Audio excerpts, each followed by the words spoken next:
time. But let's go back to the phones. There's, I believe, a Jim from Skinny Atlas on the line. Jim Boeheim is with us. Hey, Coach. I'm from Syracuse, and I'm fine. Never been better until I heard the caller after John. I forgot his name, the guy after John.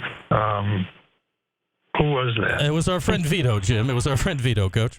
Oh, Vito. They called me a liar, so he's your friend. That's good. I like that. He's your friend. I say he's our. We call all of the callers to our show friends, Coach. We like he's to be a friendly. liar. He called me a liar, and that's pretty hard to take at my age. One thing I've always prided myself on, he might not like me, he might not like how I coach.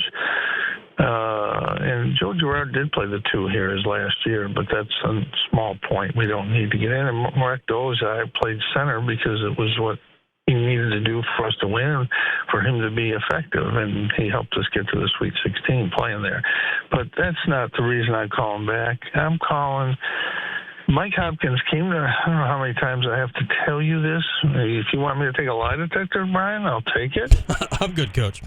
No, you're not, because you didn't say that you didn't say anything to me when he said that. He came to my house on Sunday after our last game and said, I need to talk to you. I thought he was going to talk to me about recruiting. Yeah. And he said, I'm going to go to Washington. I said, oh. He says, yeah, I want to start, fresh start. I want to go to the West Coast. I like the thing. I don't have to follow you. If you want to coach, you can still coach. And I said, well, I hadn't really thought about it. I mean, I was happy to coach, continue to coach. But the first time I heard about it was on that Sunday. And there was never a discussion from me to anybody about Mike not being the head coach here. Not once. Never. I had not even one conversation about it. That's what happened. If you don't, if you still don't believe me, call Mike Hopkins and ask him. Oh, it's not saying I don't believe you, Jim. I'm just saying that. You said I can't disagree with that. No, I say, And we'll never know. We'll never know, you said, Brian. Well, let's go back there, Jim. I mean, yeah. So Mike rings the doorbell that day. How shocking was that to you to find out information? What did I just say? Well, First I heard about it, I didn't even know he went out there. He had been out there. I'd say the question. Well, here's what I've always thought, Jim. Not that you were orchestrating things behind the scene.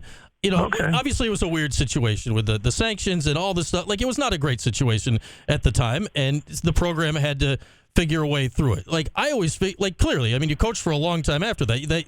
Like, it's not that you wanted to stop coaching. Like, that I put that kind of separately. We figured our way through it, and we went to the Sweet 16, didn't we? Well, yeah, that's why my always thought, Jim, is not that you were pushing Mike out of the way. That is not my thought. My thought is that, like, if the situation presented itself for you to continue coaching, and my thought was always that you were quite happy to continue coaching. I'm very happy. I was very happy to coach. I like coaching. We had made an agreement here, and it was going to be Mike would be the coach in one more year, and that was it. There was never any movement by me or anybody else to change that. It was in written form, done, completely done. And until he knocked on my door, and that it was right after our game Sunday, probably 10 o'clock in the morning, whatever. And he said, I got to talk to you about this. I was interested in this, and I think this is the best place for me to go. I said, well, that's fine. That's it. That was it. You were on Orange Nation on Friday, and you're talking about Jerry and told your story, obviously, and we've heard the story a lot, Rochester, and then you ended up here. Mm-hmm. How much is and Hop? However, Hop contacted Washington, it doesn't really matter. He had his agent. His agent knew the AD at Washington. He suggested Mike to her, and she said, I like that." He went out there. She offered him the job.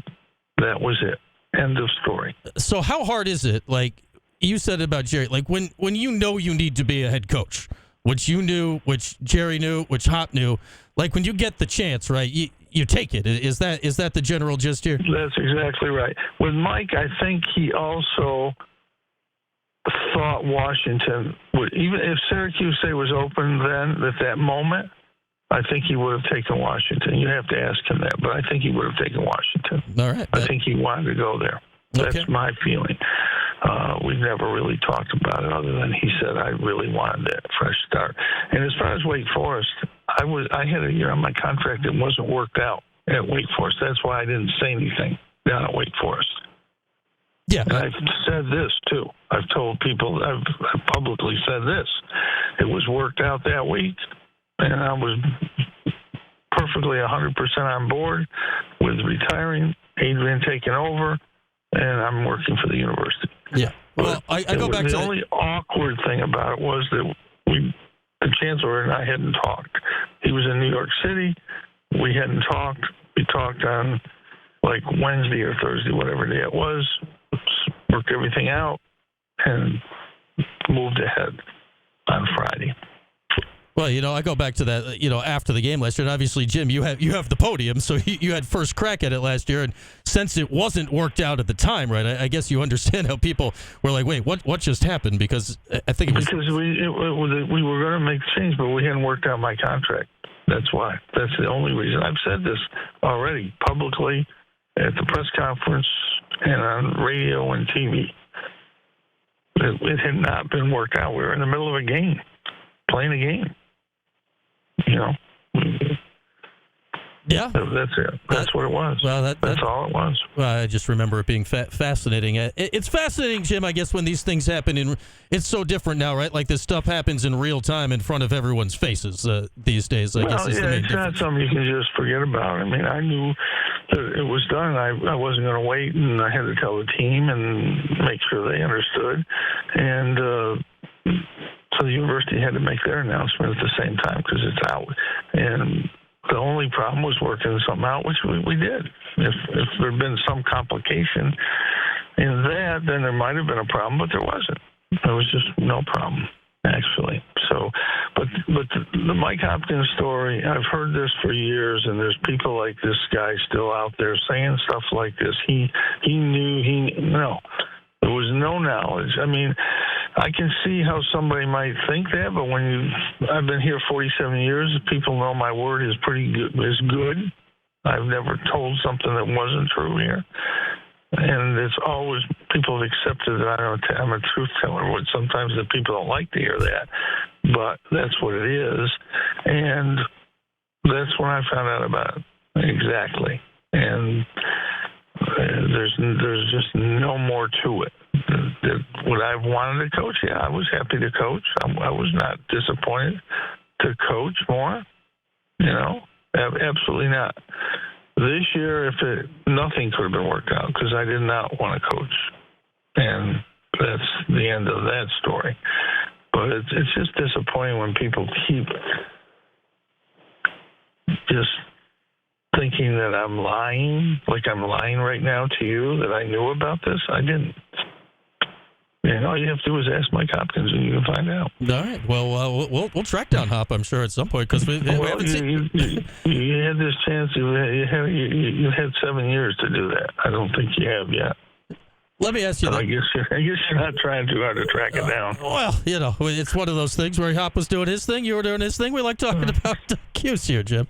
While you've called in, and I do appreciate you calling in to clarify, what do you make of, since we have you, the biggest story we had going today is this Malik Brown into the portal situation. It's just business as usual. Virginia Tech has their 6 starters, their first 6 players in the portal. It's just the way it is. People are telling people they can get something better or something different or whatever it might be, more money, different situation, you can play right away. That's just the way it is. Some of them work out, like Joe Girard worked out great. Others, guys, I've seen guys that were in the transfer portal who started places are sitting on the bench where they are now. Sometimes it works. Sometimes it just doesn't work. But you always think it'll work for you, and, that's just the way it is.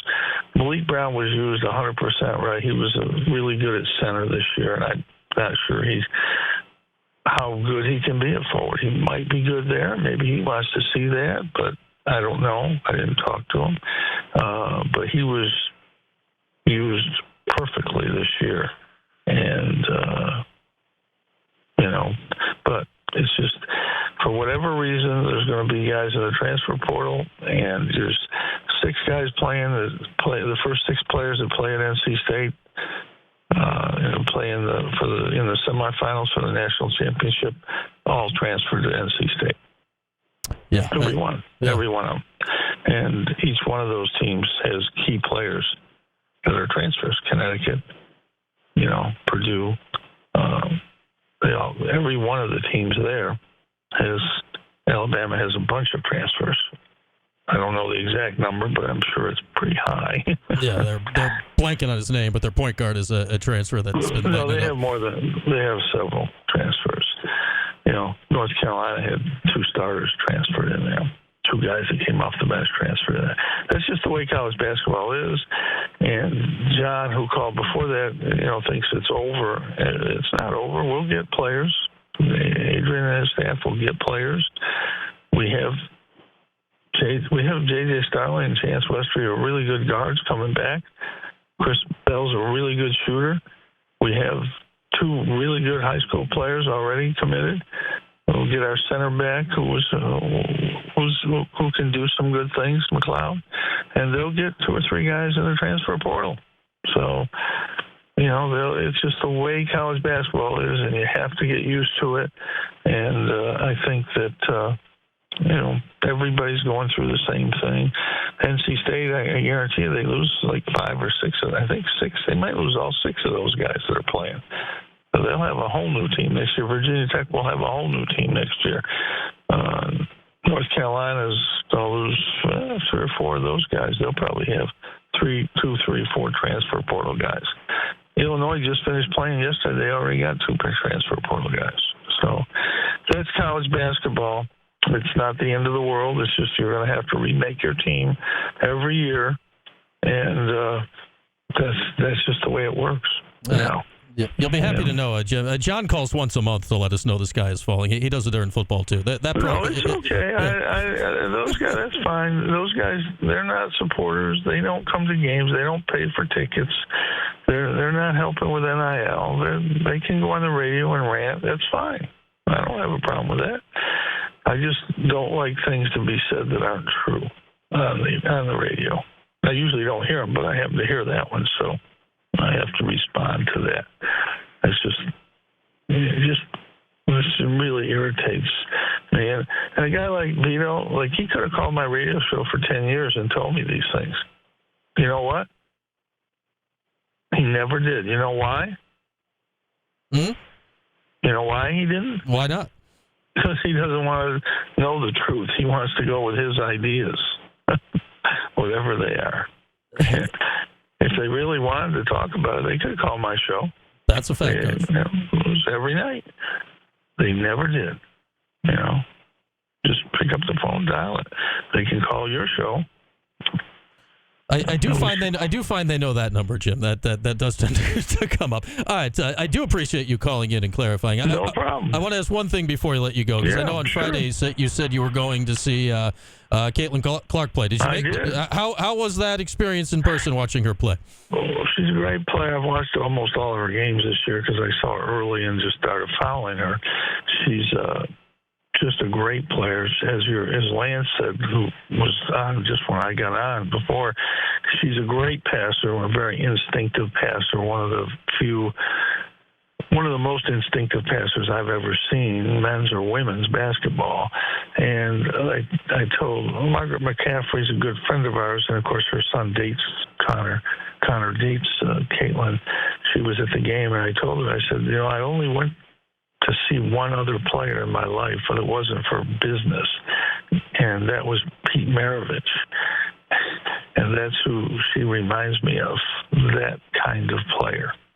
So just sees things nobody else sees, and is one of those players. I mean, she's going to sell out every arena. She sold out every arena this year she played in, and she'll sell out every arena in the WNBA next year.